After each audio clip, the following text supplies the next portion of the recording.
On the morning of December 18, 1944, my father, First Lieutenant Paul E. Olson, left English airspace with the 359th Fighter Group to fly cover for an Allied bombing run south of Aachen, Germany. About 3/4 of the way to the target, my dad's controls iced up, and he asked his wingman, Lieutenant Dave Archibald, to descend with him to about 10,000 feet and see if he could thaw them out. Well, they went down, and after several minutes, Dad gained control of the plane once more, but by that time, the bombers were long gone. Well, since they had to abort and return home, Dad and his wingman decided to look for targets of opportunity so that their flight that day wouldn't be a total loss. And both pilots heard over their headsets that there were enemy aircraft in the area, and they requested coordinates so that they could bounce the planes. But they were advised against it because they were vastly outnumbered. Well, a few minutes later, Dad and Dave found them. About 70 Focke-Wulf 190 fighter planes ahead and below them right over the city of Cologne. And, you know, being hotshot pilots in their mid-20s and itching for action, they, of course, engaged the enemy. Well, in the dust-up that followed, both became fighter aces, destroying 6 planes apiece. And just as they were about to pull out and head back, Dad saw Dave's plane get hit by flak and go down. But seconds later, Dad's plane got hit and blew up, hurling him out of the cockpit, covered head to toe with burning fuel. Now, fortunately, Dad beat out the flames and was able to pull his ripcord in time for the chute to break his fall.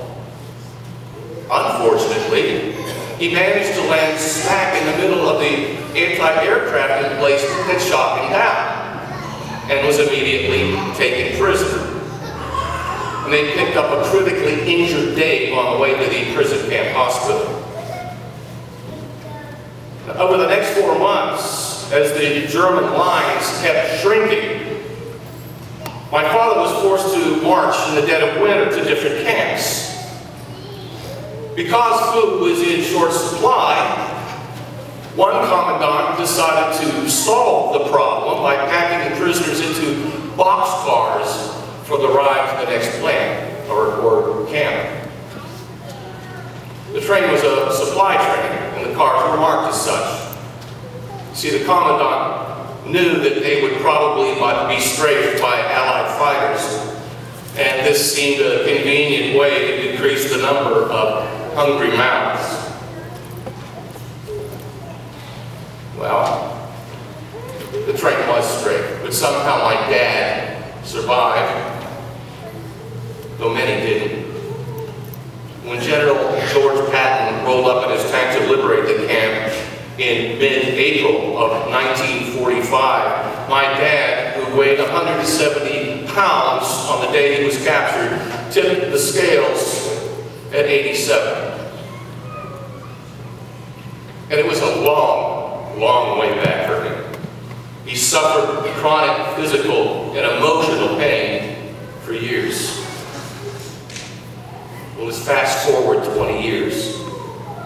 The mid-60s. My father was promoted to a brand new position at Westinghouse Air Brake Company, Director of Engineering Worldwide.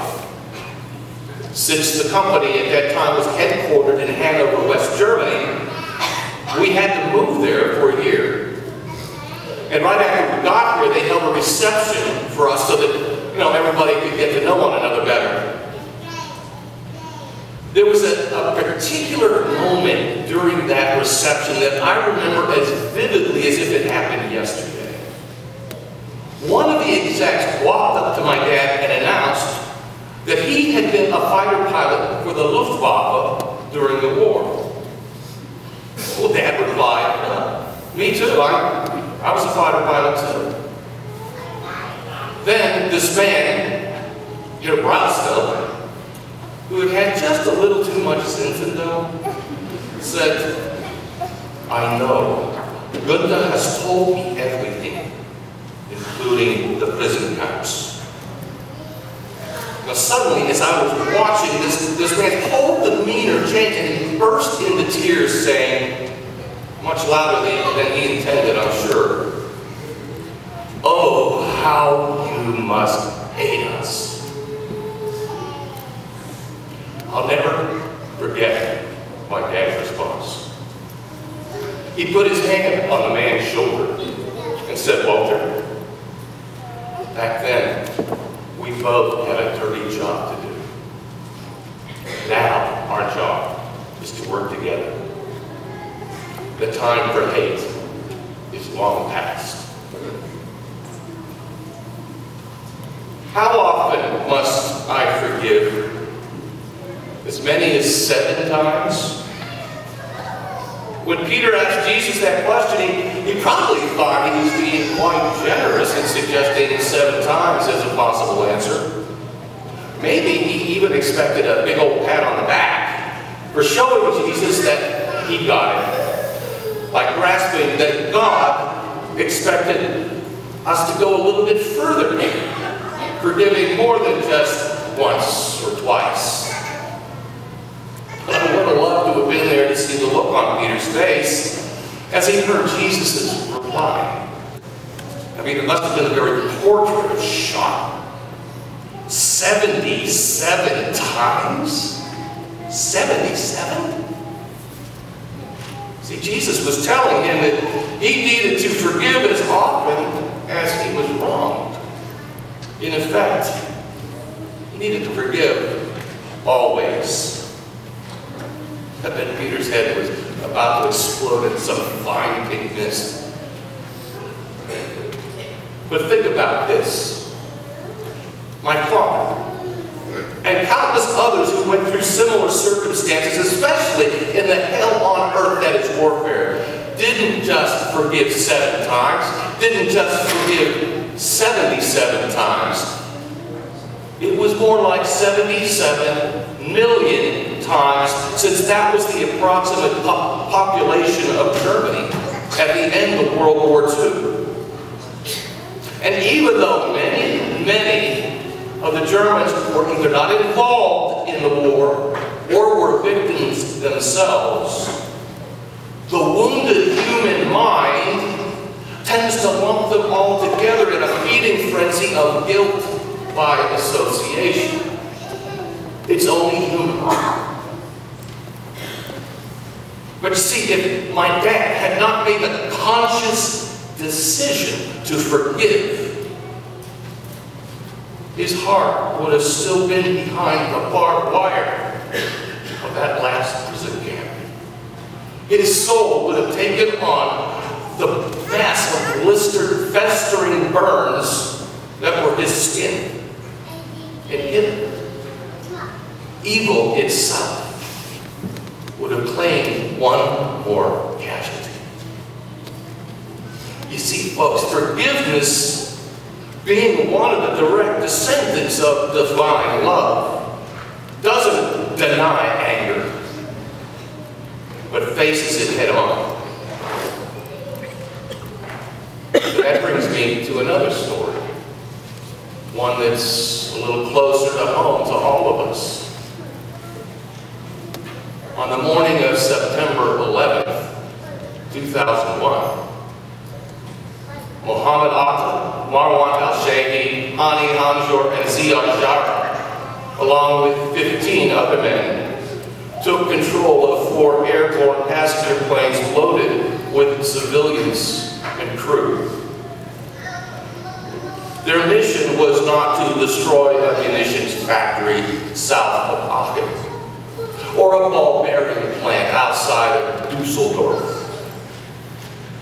The planes that day were not marked with invasion stripes or military insignia. The combatants were not wearing the uniform of any particular nation or army. And there had been no formal declaration of war.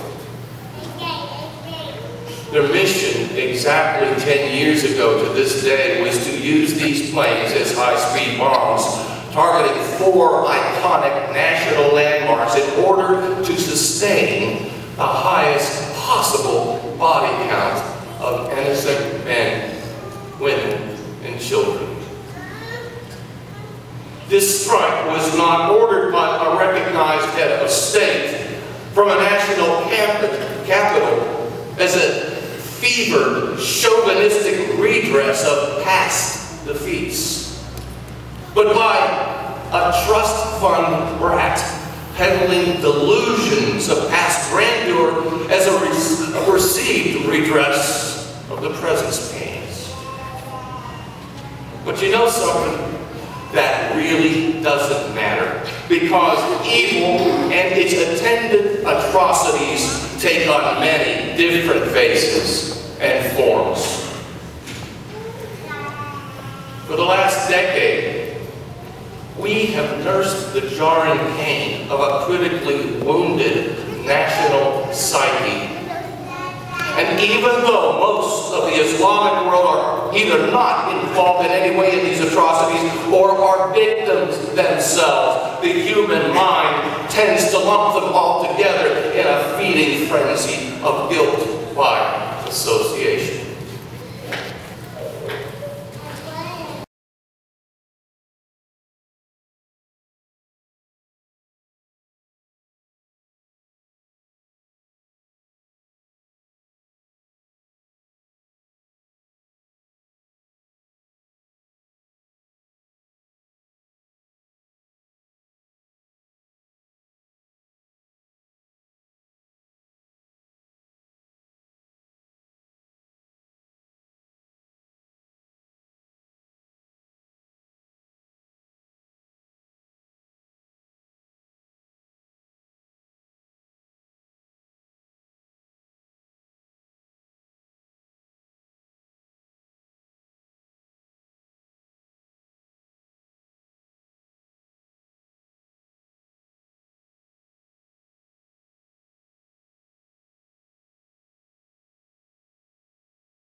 And as the light slowly seeps out of him, he lifts his head skyward and says, "Forgive them, Father. They know not what they do." Picture this scene for just a moment, and then ask yourself this question. Do you think he felt like forgiving them? It's an act of will, and love is an act of will, and love must be put into action, or else it's meaningless. Mark Twain once said that forgiveness is the fragrance that the violet sheds on the heel that has just crushed it. On this day of remembrance, will we be able to move past the bitterness and hurt? Or will we remain trapped in those doomed buildings of our own woundedness and allow evil to claim even more casualties? You know, one thing that forgiveness cannot do is change the past. But it sure as hell can change the future. As my father told Walter at reception years ago,